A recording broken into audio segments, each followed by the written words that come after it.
Narito na naman tayo para sa isang napaka-sweet at nakakakilig na love story nila Kalingap Edu at Ate Viancy. Tulad mo ay aking makilala.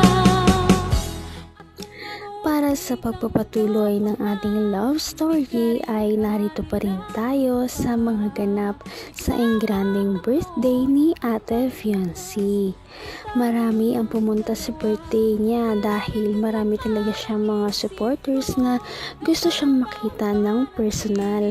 Marami pa ngang mga lumipad galing sa iba't ibang lugar at bumiyahe pa ng napakalayo para lamang makadalo sa birthday ni Ate Viancy at mapaabot ang kanilang mga regalo at makita ang kanilang iniidolo. Sobrang daming tao noong araw na yon.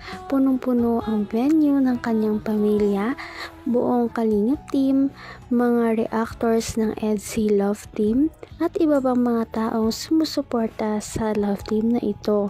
At marami nga ang naiyak noong lumabas na si Ate Viancy sa entrance.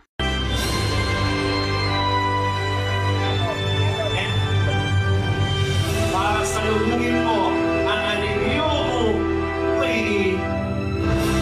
Palakpakan natin, Kalingap Edu.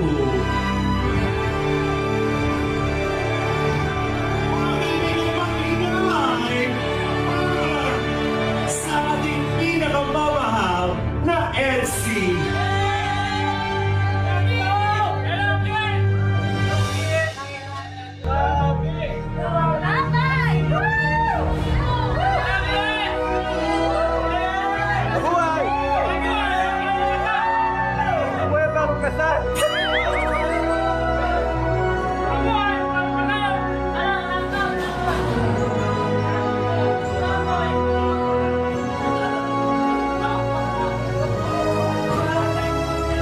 Abot kamay na kita mahal. Sobrang ganda talaga ni Ate Viancy. Bago pa nga lang siya pumasok, marami ay excited na sa kanyang paglabas. At noong lumabas na nga siya, sobrang dami talaga ang humiyaw at pumalakpak sa kanya dahil sa sobrang ganda niya noong araw na yun. Alam naman natin na si Ate Viancy ay isang simple lamang na babae, kaya kahit sa mga pangkaraniwang araw ay hindi na nga siya nagme-makeup. Kaya ngayon na nakita nila na nakaayos si Ate Viancy at inayusan siya ng mga profesional, hindi talaga nila maiwasan na mamangha dahil ito talaga ang pinakapotensyal ng kanyang ganda. Sobrang ganda ni Ate Viancy noong araw na yon, kasama na rin ang kanyang damit. Mukha siyang isang Cinderella at Disney princess sa kanyang suot. And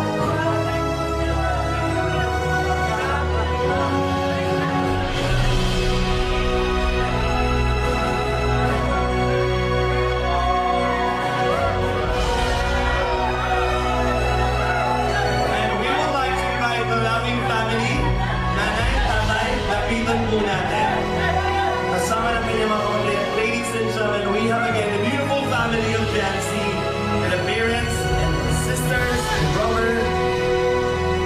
They deserve the biggest crown of the box. Isang mahigpit na yakap at may halik kasama ng kanyang mga pamilya. Palakpakan po natin.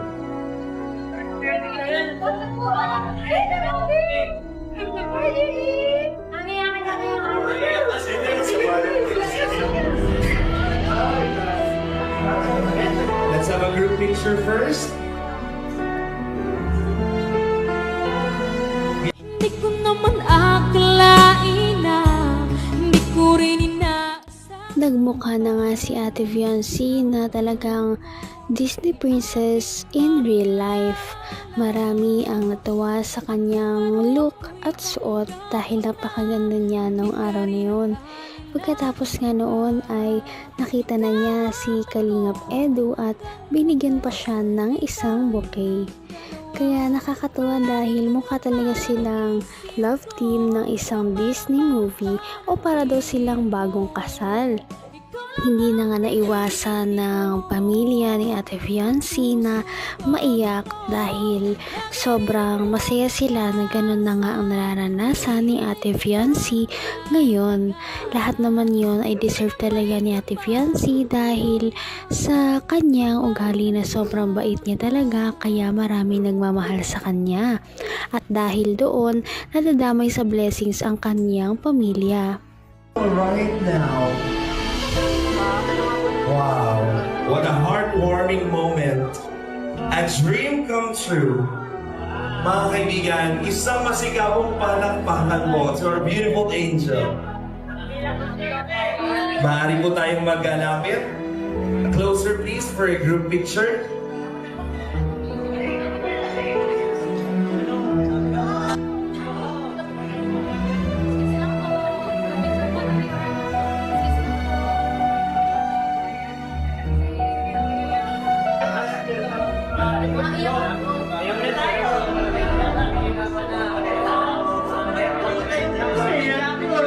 Excuse lang po.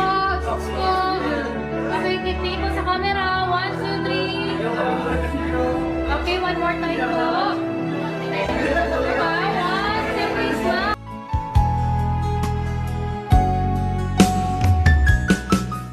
Nakakatuwang makita ang pamilya na ito dahil dati lamang ay ang papa ni Ate Fiancé may sakit pa, kaya sobrang hindi talaga siya makapagtrabaho. Ang mama naman ni Ate Fiancé naglalabandera, kasama din si Ate Fiancé, at kawawang kawawa talaga ang sitwasyon ng kanilang pamilya dati. Nakakatuwa na ngayon ay nakakangiti na sila at nagkakaroon na sila ng mas maginhawang buhay sa tulong ng kanilang Ate Fiancé. Nakakatuwa na ang mga ganitong pamilya ay natutulungan ng Kalingap Team dahil sila talaga yung mga sobrang nangangailangan ng tulong para naman mas maging maginhawa ang kanilang buhay. At dahil doon, ngayon nga ay nagkakaroon ng ganitong blessing sa buhay ng kanilang mga beneficiaries, lalong-lalo na si Ate Fiancé. Kasiyahan at grabe po ang nararamdaman ni Fiancé dahil naging emotional po siya kanina. You know what? Quick story po, hindi pa po itong 18th birthday. Hindi pa po ito din po ni Fiancé, pero ganito pa lamang po ang pagbuhos ng pagmamahal at sumusuporta kay Fiancé mula sa kanyang pamilya, mula sa buong Kalingap, at syempre sa mga taong patuloy na sumusuporta sa nanunood po sa iba't ibang bansa at panig ng mundo. Maraming salamat po sa hindi niyo pagbitaw kay Fiancé. Palakpakan naman po natin silang lahat. Thank you very much from the bottom of our hearts. And by this time, ladies and gentlemen, gaya po ng sinabi ko po, taus-puso ang pasasalamat ni Fiancé. Wala po si Fiancé ngayon dito kung wala po si Kuya Rab, ang buong Kalingap. At syempre po, wala... Hindi ka rin nag-alilangan pa. Ikaw at ako. Napakarami na nga natulungan ng Kalingap Team, kaya naman deserve din nila ang papuri dahil sa dami ng kanilang mga beneficiaries na napagaan ng buhay at nabago ang kanilang mga buhay. Marami talagang sa nagpapasalamat sa Kalingap Team dahil sa kanilang mga dulot na pagpapagaan ng buhay at naging blessing sila o instrumento ng Diyos para makatulong sa ibang tao at pagaanin ang kanilang mga pasanin sa buhay. Kaya mas marami talagang nagmamahal sa Kalingap Team at patuloy na sumusuporta dahil sa ganda ng kanilang layunin. Simula pa doon sa pinakaunang founder ng Kalingap Team hanggang sa ngayon ay hindi sila nagbabago. Kaya naman, sana ipatuloy natin silang suportahan at mahalin si Fiancé, si Kalingap Edu at ang Kalingap Team. Yan lamang at maraming salamat sa panonood. Abangan natin kung magkakatuluyan ba talaga si Kalingap Edu at Fiancé. Hanggang sa muli. Bye! Ngayon'y abot